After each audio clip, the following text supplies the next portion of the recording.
देखो, accounting equation से ही निकला हुआ ये एक और तरीका है सवाल पूछने का। पहले क्या होता था, ट्रांजैक्शन आपको दे देते थे, आप ये देखते थे कि इसकी वजह से टोटलिटी में आपका एसेट कम हो रहा है या बढ़ रहा है, या लायबिलिटी कैपिटल घट रहा है या बढ़ रहा है, आप ये देखते थे। ट्रांजैक्शन आपको दिया होता था, आपको ये देखना है कि इसका इफेक्ट क्या आ रहा है।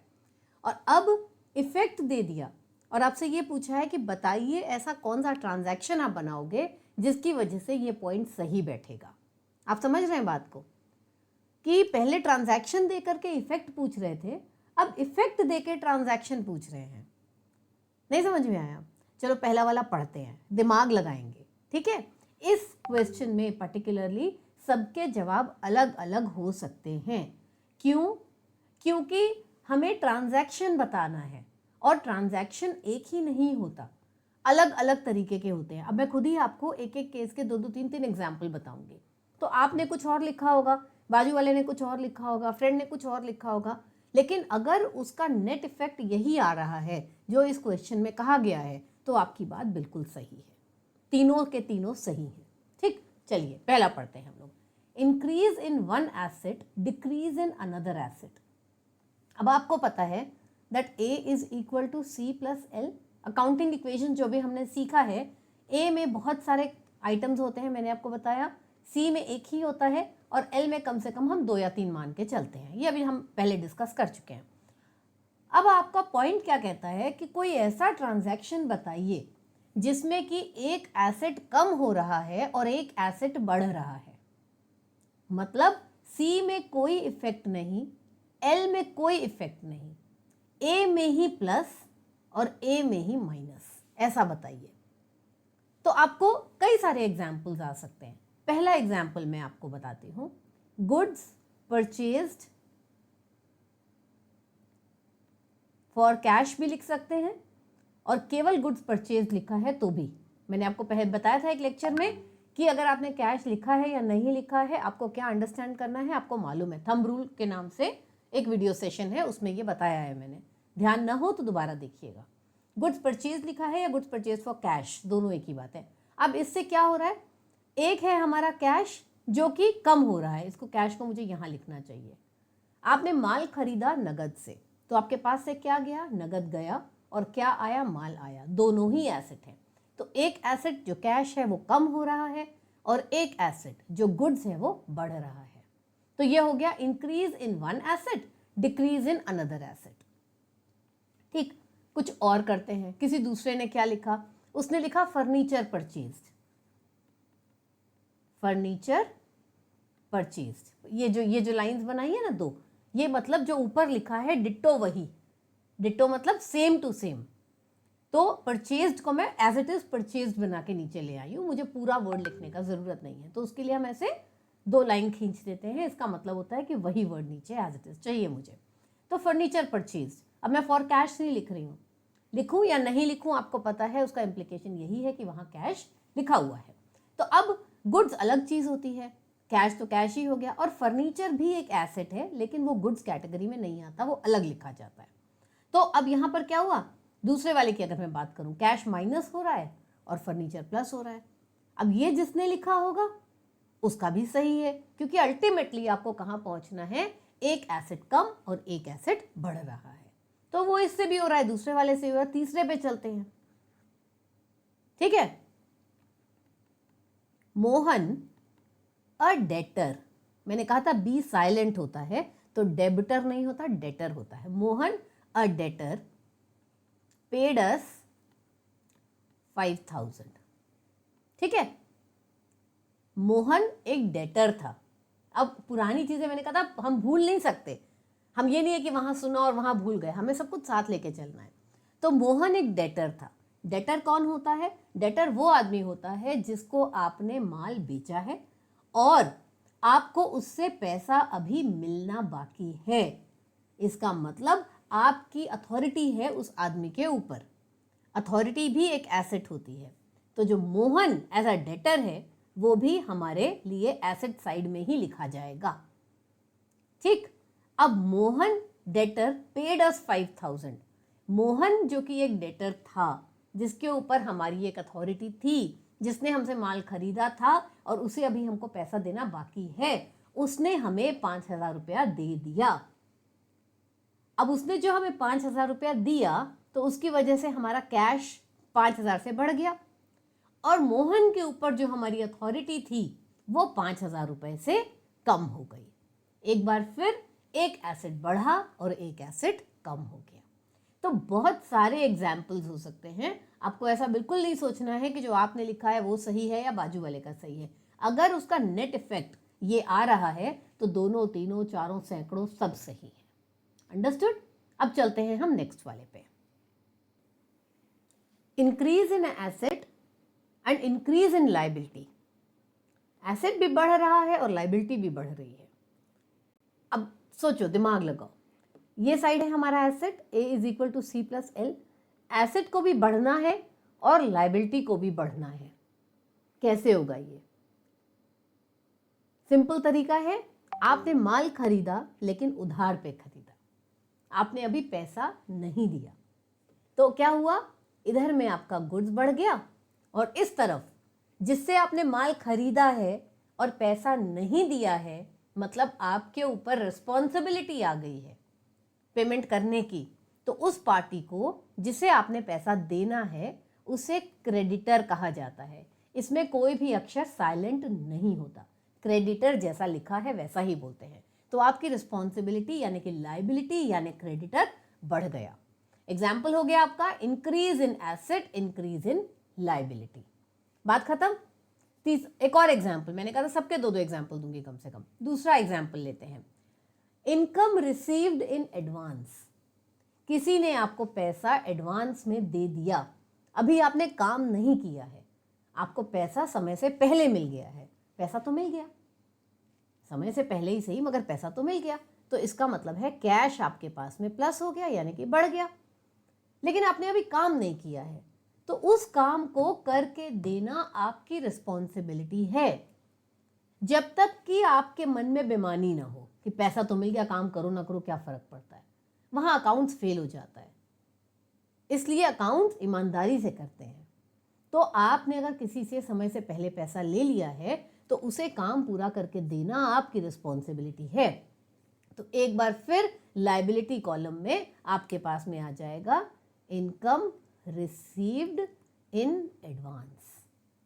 ये भी यहां बढ़ जाएगा, आपकी रिस्पॉन्सिबिलिटी बढ़ गई। जब आप ये काम कर देंगे तब ये रिस्पॉन्सिबिलिटी को हम खत्म करेंगे यहां से। अभी हम उस पर बात नहीं कर रहे, आएगा उसका भी कोई ना कोई एग्जाम्पल। हो गया, दो तो मैंने बता दिए, ऐसे 10 एग्जाम्पल्स हो सकते हैं। इसलिए ये मत सोचिएगा कि किसका सही है किसका गलत। जब इसी क्वेश्चन को अगर आप किसी टेक्स्ट बुक में देखेंगे तो आपको कोई और एग्जाम्पल्स दिखेंगे। आपको ये देखना है कि क्या उन एग्जाम्पल का, उन ट्रांजैक्शन का नेट इफेक्ट वो आ रहा है जो क्वेश्चन में कहा है या नहीं। बस इतना ही काम है। ठीक है, अब चलते हैं तीसरे वाले पे। Increase in asset, increase in owner's capital. फिर से वही A is equal to C plus L. Accounting equation का पूरा चैप्टर ही A is equal to C plus L पे बेस्ड है। ये लिख लीजिए, फिर सोचिए कि कौन से दो एलिमेंट्स की बात हो रही है। एसेट बढ़ाइए और कैपिटल बढ़ाइए, यानी कि ये साइड बढ़ना चाहिए और साथ में ये साइड बढ़ना चाहिए। ये दोनों साइड बढ़ने चाहिए। अब कैपिटल कब कब बढ़ता है या कैपिटल में कब कब चेंजेस आते हैं, हम इसको एक बार रिवाइज कर लेते हैं। ठीक है, तो कैपिटल में चेंजेस कब कब आएंगे? जब आपने नया कैपिटल इंट्रोड्यूस किया, मतलब इंट्रोड्यूस न्यू कैपिटल। जब भी जो बिजनेसमैन है, कैपिटल अकाउंट किसका होता है? बिजनेसमैन का अकाउंट होता है। अगर वो और पैसा लेके आया तो बिजनेस ने बोला कि भाई आपने मुझ में पैसा लगाया है, ये मेरे ऊपर रिस्पॉन्सिबिलिटी है, मैं आपको इसको बढ़ा के वापस करूंगा, तो आपका पैसा है इसलिए मैं इसको कैपिटल अकाउंट में रखूंगा। ये सिंपल है, हमको अभी तक हम कर चुके हैं, हमें सब समझ में आ चुका है। नहीं समझ में आया हो, ये चीज़ें अभी दिमाग में ना बैठी हो, तो पुराने लेक्चर्स को ध्यान से देखिए। मज़ा तभी आएगा जब मेरी बोली बात आपके यहाँ खोपड़ी में घुस रही होगी। तो अगर दिमाग में नहीं घुसी है तो मुझे पता है कि मैंने कोई भी टॉपिक अभी तक अनटच्ड नहीं छोड़ा है। मैं पीछे के लेक्चर्स में सब चीज़ कवर करके आई हूँ। इसलिए ये आपकी ड्यूटी बनती है कि पीछे को एक बार जल्दी जल्दी देख के ब्रशअप करिए, चाहे 2 स्पीड पे देखिए चाहे ट्रिपल स्पीड पे देखिए, लेकिन ब्रशअप करिए ताकि कोई चीज़ आपसे छूट ना रही हो। नहीं तो मेरी बात आपको समझ में नहीं आएगी। तो ये सब चीज़ें जो पूरा हम काम ताम झाम फैला के बैठे हैं, ये पूरा पर्पस डिफीट हो जाएगा। ठीक है, तो उसको ब्रश अप करते रहिए। ओके, तो कैपिटल कब कब, जब नया कैपिटल आया तो कैपिटल अकाउंट बढ़ा। अगर उसने कोई पैसा अपने पर्सनल यूज के लिए विड्रॉ कर लिया, विड्रॉ फॉर पर्सनल यूज, अगर मालिक अपने काम के लिए कोई पैसा निकाल के ले गया है तो उसको हम कैपिटल से माइनस कर देते हैं। तीसरा, बिजनेस ने बिजनेसमैन से प्रॉमिस किया था कि जब भी कुछ कमाऊंगा तो वो आपको दूंगा, तो रेवेन्यू इसमें ऐड हो जाता है। सेम उसी तरीके से जितने खर्चे होंगे वो भी आप ही को बेयर करने हैं, तो कम हो जाएगा। हो गया। अब इंट्रोड्यूस न्यू कैपिटल, ये कैश में भी हो सकता है और कोई माल ले आया, वो उसने गया बाजार, अपना माल खरीदा, ला करके दुकान में दे दिया, हो गया। तो कैपिटल की जगह, कैश की जगह गुड्स बढ़ गए। लेकिन अगर कैपिटल आया है तो किसी न किसी फॉर्म में आया होगा, और अगर गया है, विड्रॉ किया है, तो ज़रूरी नहीं है कि वो पैसा निकाल के ले गया हो सकता है वो घर के लिए उसको सोफ़ा की ज़रूरत थी, वो अपना सोफ़ा सेट दुकान का उठा करके अपने घर ले गया। हो सकता है कि दुकान में जो माल रखा है, मान लो उसकी क्रॉकरी की दुकान है, घर में मेहमान आने हैं, तो एक क्रॉकरी का सेट उठाया, डिनर सेट लिया और ले जा करके घर ले गया। तो जैसे ही बिजनेस से निकल करके पर्सनल में गया तो उसको हम विड्रॉल ऑफ कैपिटल बोल देंगे। तो बिजनेस से क्या हुआ, माल भी कम हो गया और जो रिस्पॉन्सिबिलिटी टुवर्ड्स ओनर थी, जिसे हम कैपिटल कहते हैं, वो भी कम हो गया। और अगर वो कुछ लेकर आया है तो माल भी बढ़ गया और उसका कैपिटल भी बढ़ गया। तो हमको बस ये देखना है कि हमारा ये पॉइंटर क्या कह रहा है। ये कह रहा है increase in asset, increase in owner's capital. अब ओनर कैपिटल यहां पर आप देखो किन किन चीजों की वजह से बढ़ रहा है। ओनर कैपिटल एक तो ये बढ़ रहा है, जब वो नया कैपिटल लाया तो वो पैसा लाया, सामान लाया, फर्नीचर लाया, कुछ भी लाया, जो वो लाया वो एसेट में बढ़ गया, और ऑपोजिट साइड में कैपिटल तो बढ़ ही गया। और कहाँ बढ़ रहा है, रेवेन्यू से भी बढ़ रहा है। अगर आपको कोई कमाई हुई है तो भी कैपिटल बढ़ गया। तो मान लीजिए आपने कुछ माल बेचा, सेल करा आपने, प्रॉफिट हुआ, कैपिटल बढ़ गया ना। आपने किसी के लिए कोई काम किया, आपको कमीशन मिली, कमीशन एज एन इनकम मिल रही है आपको, कमीशन आपके बिजनेस ने अर्न करी, तो क्या होगा, कमीशन मिली मतलब पैसा मिला, एसेट बढ़ गया। और कमीशन क्या हुआ, रेवेन्यू। क्या मिल रहा है और क्यों मिल रहा है, पैसा मिल रहा है तो कैश बढ़ गया, क्यों मिल रहा है, कमीशन है। कमीशन क्या होता है, रेवेन्यू है। रेवेन्यू कहाँ जाएगा, कैपिटल में प्लस हो जाएगा, बढ़ गया, दोनों चीजें बढ़ गई। तो there can be multiple examples, understood. Next उठा लेते हैं, decrease in asset, decrease in owner's capital. इसको डिस्कस करने की कोई बात ही नहीं है, अभी हमने पूरा डिस्कशन किया है कि कैपिटल कब कम हो रहा है। जो अभी हमने फोर्थ पॉइंट के लिए बात करी थी, सॉरी, अरे फोर्थ में तो छूट गया बीच में, कोई बात नहीं, फिफ्थ पहले कर लेते हैं। तो जो हमने थर्ड पॉइंट के लिए बात करी थी उसी का ऑपोजिट हो जाएगा, तो यहाँ पर कवर हो जाएगा, कोई प्रॉब्लम नहीं, आपको सिंपल समझ में आ गया। अब हम लेते हैं decrease in asset, decrease in liability. अब ये देखो, अब मैं नहीं बताऊंगी, ये पॉइंट नंबर 2 का उल्टा है। पॉइंट नंबर 2 कह रहा है एसेट भी बढ़ रहा है, लाइबिलिटी भी बढ़ रही है। मतलब आपने माल खरीदा तो एसेट बढ़ गया, लेकिन उधारी पे खरीदा तो लाइबिलिटी बढ़ गई, राइट। अब हम उसका उल्टा देखते हैं, decrease in asset, decrease in liability, ये है पॉइंट नंबर 4, ठीक है। अब हम इसी वाले को उल्टा लेते हैं, आपने जिससे आपने उधारी बढ़ाई थी उसको आपने पैसा दिया तो क्या हुआ, एसेट कम हो गया, पैसा दिया एसेट कम हो गया, और जो आपकी रिस्पॉन्सिबिलिटी थी वो भी कम हो गई, दोनों चीजें कम हो गई।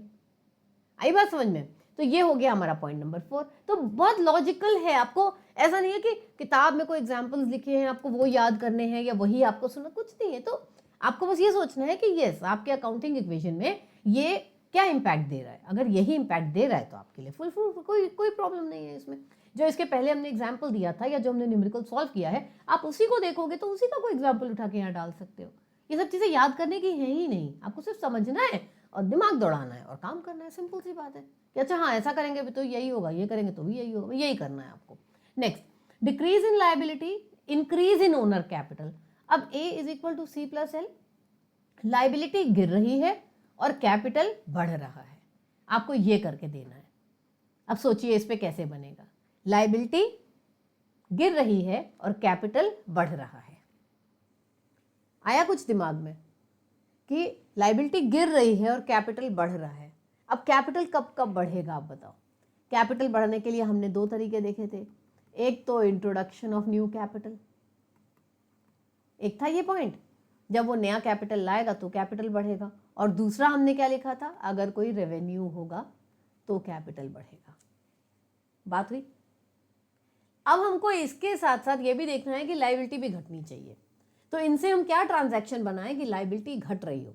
अब मान लीजिए बिजनेस ने किसी का पैसा देना है, so there is a creditor of say 10,000 rupees. Business ने किसी का पैसा देना है, एक लायबिलिटी है। मालिक ने कहा कोई बात नहीं मैं दे दूंगा। मालिक वहां गया, अपने पर्सनल पैसों में से 10,000 रुपए निकाले और पेमेंट कर दिया। इसका इंपैक्ट क्या हुआ? बिजनेस की बुक्स में क्या इंपैक्ट हुआ? बिजनेस की बुक्स में से लायबिलिटी तो कम हो गई, क्रेडिटर तो बिजनेस का था वो तो खत्म हो गया, लेकिन पैसा तो गया नहीं, क्योंकि पैसा तो मालिक ने अपने पास से दे दिया था, कैश तो कम हुआ ही नहीं। तो कहां गया वो पैसा? वो कहां से आया था? वो मालिक ने अपनी तरफ से एक न्यू कैपिटल इंट्रोड्यूस कर दिया बिजनेस में। चीजें उतनी आसान नहीं होंगी, आप कहें कि यार या अब ये जितना भी दिमाग लगाना पड़ेगा, बताओ अब ये कैसे मान ले। तो ये हमको समझना है, इसमें मानना कुछ नहीं है, ये तो साफ साफ हमें दिखाई दे रहा है। सब फर्क सिर्फ इतना है कि आपको चीजों से कनेक्ट बनाना है। अगर आपने कनेक्ट बना लिया, आपको साफ साफ दिखाई देगा कि भाई जब हमने बिजनेस और बिजनेसमैन दो अलग अलग चीजें मानी हैं, और बिजनेसमैन अगर कोई पैसा दे रहा है किसी बिजनेस के एक्सपेंसेस के लिए या उसकी लायबिलिटी के लिए, तो डेफिनेट सी बात है हम यही मानेंगे कि बिजनेसमैन ने बिजनेस में पैसा लगाया है। तो बिजनेस में पैसा लगाया तो कैपिटल बढ़ेगा ही बढ़ेगा, और बिजनेस की लायबिलिटी खत्म हुई है तो लायबिलिटी खत्म मानी ही जाएगी। सिंपल सी बात है। तो ये वाला हो गया हमारा एक चीज। दूसरा हम किस तरीके से कर सकते हैं कि रेवेन्यू बढ़ेगा तो भी कैपिटल बढ़ेगा। अब रेवेन्यू बढ़ेगा, हमको दिखाना क्या है कि रेवेन्यू बढ़ रहा है तभी तो कैपिटल बढ़ेगा, लेकिन साथ में लायबिलिटी घट रही है। थोड़ा सा ट्रिकी है, लेकिन समझो बात को। हमने क्या पढ़ा था? Increase in asset, increase in liability. इसमें हमने क्या पढ़ा था कि पैसा आया आपके पास, लेकिन काम अभी आपने नहीं किया है। तो पैसा जो आपके पास आया उससे कैश तो बढ़ गया, लेकिन क्योंकि आपने अभी काम नहीं किया है, इसलिए वो पैसा आपके पास एज अ रिस्पॉन्सिबिलिटी खड़ा रहेगा लायबिलिटी के फॉर्म में, क्योंकि आपने उसके बदले का काम अभी करके नहीं दिया है। और मैंने कहा था कि जब आप काम कर देंगे तब ये लायबिलिटी खत्म हो जाएगी। जब आपने काम कर दिया तब क्या हुआ? ये लायबिलिटी खत्म हुई भाई काम, लेकिन अब पैसा तो वो ऑलरेडी दे चुका है आपको, पैसा दोबारा थोड़ी देगा आपको। तो अब जब वो लायबिलिटी खत्म हुई तब एक्चुअली आप उस इनकम के हकदार बन गए। उससे पहले आपको पैसा तो मिल गया था, लेकिन वो किसी और का पैसा मान के आपने अपने पास एज अ रिस्पॉन्सिबिलिटी रखा था। अभी आपने उस पैसे को अर्न नहीं किया था, लेकिन जैसे ही आपने वो काम कर दिया वैसे ही क्या हो गया? आपकी वो लायबिलिटी खत्म, और अब वो पैसा जो आपको मिला था, पैसा तो पैसे फॉर्म में मिल गया, इस जो यहाँ का नेचर था उसका बदल करके वो बन गया आपकी इनकम। कि हाँ यार उसने पहले पैसा दिया था, तब मैंने काम नहीं किया था, तो मेरी पास जिम्मेदारी थी, अब मैंने काम पूरा कर दिया है, अब मैं उसको अपनी कमाई मान सकता हूँ कि मैंने वो पैसा अर्न किया है। और जैसे ही कमाई वैसे ही रेवेन्यू, रेवेन्यू आते ही कैपिटल में ऐड, तो लायबिलिटी गिरी और रेवेन्यू बढ़ा। एसेट साइड को कोई लेना देना नहीं है, क्योंकि पैसा आपको पहले ही मिल चुका था। समझ में आया? मजा लगा? यही तो मैं बता रही हूँ, बहुत प्यारा सब्जेक्ट है। ओके, अब आता है आखिरी point, increase in liability, decrease in owner capital. Business की लायबिलिटी बढ़ गई, लायबिलिटी बढ़ रही है, और जो कैपिटल है वो कम हो रहा है। अब कैपिटल कब कब कम होता है? कैपिटल कब कब कम होता है? या तो वो विड्रॉ कर ले जाए, ठीक है, विड्रॉन फॉर पर्सनल यूज, हमने बात किया था, तब हमारा कैपिटल कम माना जाएगा। और दूसरा, अगर कोई एक्सपेंसेस है, एक्सपेंसेस क्योंकि उसने कहा था जब भी एक्सपेंस करूंगा कैपिटल से माइनस कर दूंगा। ये दोनों ही फैक्टर्स में आपका जो कैपिटल है वो कम होता है। लेकिन अब हमको कैपिटल तो कम करना है, साथ में लायबिलिटी बढ़ानी भी है। अब वो कैसे होगा? हम बात करते हैं एक्सपेंसेस की। आपने कोई एक्सपेंस, कोई खर्चा किया, मान लीजिए आपके यहाँ 2 एम्प्लॉय काम करते हैं, टोटल मिला के 20,000 उनकी तनख्वाह है, आप महीना खत्म हो चुका है, आपको उनको सैलरी देनी है। आपने ये 20,000 रुपये का एक्सपेंस तो उस महीने में इनकर कर लिया है भाई, क्योंकि पूरा महीना हो गया, तनख्वाह तो आपको देनी ही पड़ेगी, लेकिन आपने अभी दी नहीं है। तो हमने पढ़ा था accrual basis of accounting. Accrual basis of accounting के चलते हेड था आउटस्टैंडिंग एक्सपेंसेस। वो एक्सपेंसेस जो आपने कर तो लिए हैं लेकिन अभी आपने उनकी पेमेंट नहीं करी है।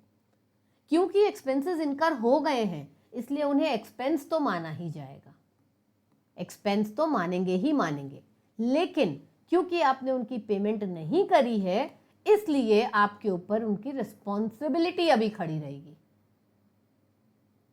समझ में आई बात? अगर रिस्पॉन्सिबिलिटी खड़ी है तो इसका मतलब है लायबिलिटी बढ़ेगी। सैलरी की हम बात कर रहे थे ना, तो सैलरी आउटस्टैंडिंग बोलते हैं इसको, आउटस्टैंडिंग कितने की? 20,000 रुपए की मैंने बोला, तो ये आपके ऊपर एक लायबिलिटी खड़ी हो गई। लेकिन एक्सपेंस एक्चुअली हो चुका है, पैसा देना या नहीं देना जब हम अक्रूवल मेथड की बात करते हैं जो कि यूनिफॉर्मली फॉलो किया जाता है, तो पैसा देना या लेना उतना इंपॉर्टेंट नहीं होता, ट्रांजैक्शन का होना ज़्यादा इंपॉर्टेंट है। महीना पूरा हुआ नहीं, सैलरी ड्यू हुई नहीं कि आपने उसको एक्सपेंस मान लिया। अगर पेमेंट दे दिया है तो कैश में से कम कर दीजिए, और अगर पेमेंट नहीं दिया है तो लायबिलिटी में आउटस्टैंडिंग एक्सपेंसेस लिख दीजिए। जब पैसा देंगे तब इसको यहाँ से खत्म कर दीजिएगा, इधर से इसको खत्म कर दीजिएगा, लायबिलिटी खत्म हो गई, उधर से कैश खत्म हो गया, तो एक बार फिर आपका A = C+L हो गया। लेकिन अभी क्योंकि आपने उसको पैसा नहीं दिया है लेकिन लायबिलिटी आपकी आ चुकी है, खर्चा आप कर चुके हैं, तो लायबिलिटी में तो ये ऐड हो गया। साथ में क्योंकि एक्सपेंस है इसलिए कैपिटल से माइनस भी हो गया, तो इंक्रीज हो गया लायबिलिटी में और डिक्रीज हो गया ओनर्स कैपिटल में। तो इस तरीके से हमने ये सारे के सारे पॉइंट्स बहुत ही खूबसूरती से डिस्कस कर लिए हैं। जो मैंने बताए हैं वही ट्रांजैक्शंस नहीं लिखने हैं आपको, जो बुक ने बताए हैं वही नहीं लिखने हैं आपको। आपको अपने ट्रांजैक्शंस भी लिख सकते हैं।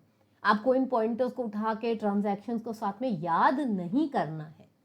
पूरी अकाउंटेंसी में कुछ भी याद नहीं किया जाता है, हर चीज़ समझी जाती है, लॉजिक लगाया जाता है। आप में से कुछ होंगे कि अच्छा इंक्रीज लिखा है तो ये कर देंगे, डिक्रीज लिखा है तो ऐसा कर देंगे। अगर आपने ये ऐसा कर देंगे वैसा कर देंगे शुरू किया तो फिर आप पूरे सब्जेक्ट में यही करते रहेंगे। ये बहुत रियल लाइफ लॉजिकल सब्जेक्ट है, साफ साफ तुकबंदी में आपको बता रही हूँ कि अगर ऐसा हो रहा है तो भाई यही तो हो रहा है ना, यही हो रहा है तो आपको लिखना है। ठीक, तो ये हो गया इंक्रीज डिक्रीज के न्यूमेरिकल्स। आते हैं एग्जाम में, 2 भी आ सकते हैं, 5 भी आ सकते हैं, आपको सिर्फ वहां सोचना है और रिलेशनशिप बिठाना है। याद करके मत जाइएगा, एग्जाम में हम कंफ्यूज हो जाते हैं, याद की हुई चीजें आधी याद रहती हैं, आधी हम भूल जाते हैं। तो उस समय सोचिए फटाफट, एक अकाउंटिंग इक्वेशन का फ्रेमवर्क दिमाग में लाइए कि ऐसी क्या एंट्री होगी जिससे एसेट बढ़ रहा है, लायबिलिटी घट रही है, या वट एवर जो भी सिचुएशन आपको दी गई है, काम कर लीजिए, सिंपल। ठीक, अब हम इसके साथ एक टॉपिक और है, लास्ट टॉपिक है अकाउंटिंग इक्वेशन का, अब हम उसको पढ़ेंगे, फिर हमारा ये वाला सेगमेंट पूरा हो जाएगा। और ISC हो या CBSE हो या कोई भी और बोर्ड हो, प्लीज़ ये अच्छे से करना, क्योंकि एक तो मज़ा बहुत आएगा, आपको सब्जेक्ट पे धीरे धीरे कॉन्फिडेंस आने लगेगा और आप आगे की चीज़ों के लिए बहुत अपने आप को स्मार्टली प्रोजेक्ट कर पाएंगे। ठीक है, चलो बाय।